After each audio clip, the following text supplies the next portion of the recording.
Dear learners, happening verb से related यह video बनाया जा रहा है।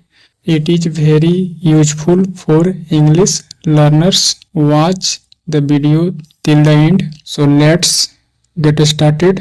Happening verb. First of all, सबसे पहले आइए वर्ब का थोड़ा सा बेसिक नेचर को समझते हैं, उसके बाद come to the happening verb. Guys, जैसा कि एक वर्ब स्टेट और एक्शन को एक्सप्रेस करता है, डेट मीन्स सब्जेक्ट के स्टेट और एक्शन को बताता है। जैसा कि स्टेट का मतलब बीइंग या फिर पोजीशन और एक्शन का मतलब हैपनिंग और डूइंग। लेकिन इस वीडियो में केवल हैपनिंग वर्ब के बारे में कवर करने वाले हैं। Let's understand this topic. जैसा कि हमने बताया कि वर्ब स्टेट और एक्शन को डिनोट करता है। गाइज, जब वर्ब की एक्शन की बात करते हैं तो उसमें दो नेचर होते हैं, एक हैपनिंग और एक डूइंग। यहाँ पर हैपनिंग वर्ब के बारे में डिस्कस करने वाले हैं। तो हैपनिंग वर्ब जो होते हैं एक्शन वर्ब ही होते हैं। डेट मीन्स एक्शन वर्ब के टाइप्स कह सकते हैं, नेचर में आते हैं। Happening verb that means action verb. You know intransitive verb, यानी कि हैपनिंग वर्ब को आप इंट्रांजिटिव वर्ब भी कह सकते हैं। इंट्रांजिटिव वर्ब जिसमें ऑब्जेक्ट नहीं होता है। इस तरह से हैपनिंग वर्ब जो आते हैं बिना ऑब्जेक्ट के आते हैं, यू कैन से कह सकते हैं happening verb that means action verb. और एक्शन वर्ब का मतलब यह जो है से इंट्रांजिटिव वर्ब के कैटेगरी में आएंगे। जैसा कि एक्शन वर्ब ट्रांजिटिव और इंट्रांजिटिव हो सकते हैं, और ट्रांजिटिव वर्ब में ऑब्जेक्ट होते हैं, लेकिन इंट्रांजिटिव वर्ब में ऑब्जेक्ट नहीं होते हैं। गाइज, आई रिपीट, सबसे पहले हैपनिंग वर्ब जो होते हैं वह एक्शन वर्ब होते हैं।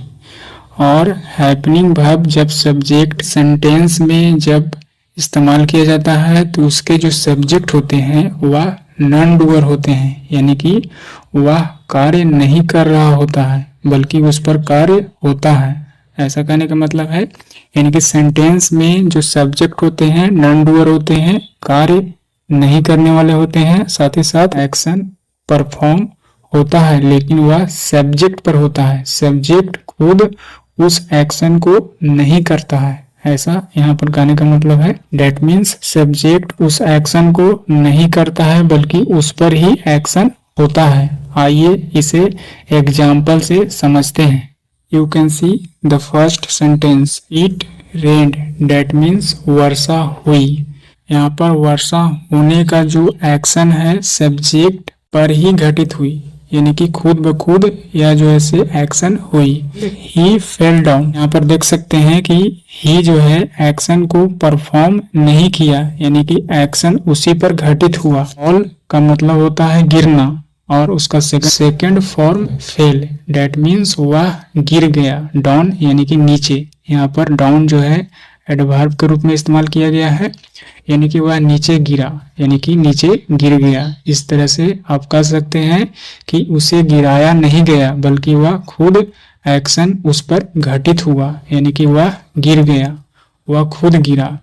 इस तरह से आप समझ सकते हैं कि हैपनिंग वर्ब का इस्तेमाल जब सेंटेंस में किया हुआ होता है तो सब्जेक्ट नॉन डूअर होता है, यानी कि सब्जेक्ट वह खुद कार्य नहीं करता है बल्कि उसी पर कार्य हुआ होता है। यू कैन से कह सकते हैं एक तरह से फेल जो कि सेकंड फॉर्म है, एक एक्शन वर्ब है जो कि एक्शन जो है से ही सब्जेक्ट पर ही परफॉर्म हुआ, यानी कि उस पर घटित हुआ।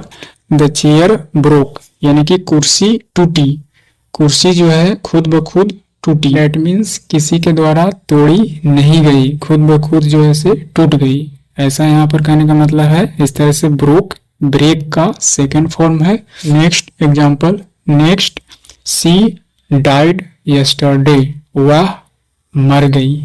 सी डाइड डेट मीन्स वह मर गई कब, यस्टरडे। यहाँ पर वेन का रिप्लाई एडवर्ब ऑफ टाइम को डिनोट करता है, यानी कि वह मरी, डेट मीन्स वह मर गई कब, यस्टरडे, यानी कि कल ही। यहाँ पर मरने का कार्य जो है से उस पर घटित हुआ, हैपनिंग वर्ब के रूप में इस्तेमाल किया गया है। इस तरह से ऐसा रहता है कि सी किल्ड अ मैन, उसने एक व्यक्ति को जान से मार दिया। यहाँ पर किल जो है एज अ ट्रांजिटिव वर्ब है जो कि डूइंग नेचर को शो कर रहा है, डूइंग नेचर को बता रहा है, जबकि डाइड जो है सी पर जो है से एक्शन परफॉर्म हुआ, यानी कि वह खुद मर गई, वह किसी को मारी नहीं।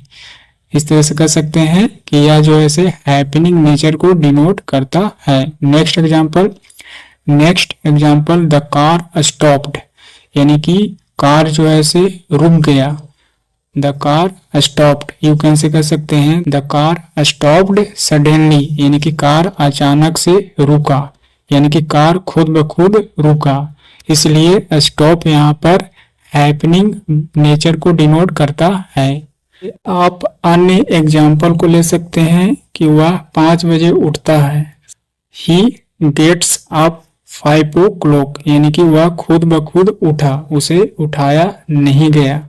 या कह सकते हैं द क्वेश्चन अराइजेज, यानी कि सवाल खड़े होते हैं, यानी कि सवाल खुद खड़े हुए। या फिर कह सकते हैं द प्राइस अराइजेज, यानी कि कीमत जो है से बढ़ी। सारे जो अराइज और गेट अप इस तरह के हैपनिंग नेचर को डिनोट करते हैं। गाइज, इस तरह से I hope you will understand this topic. Next video में डूइंग नेचर वाले जो एक्शन वर्ब हैं उसको कवर करने वाले हैं।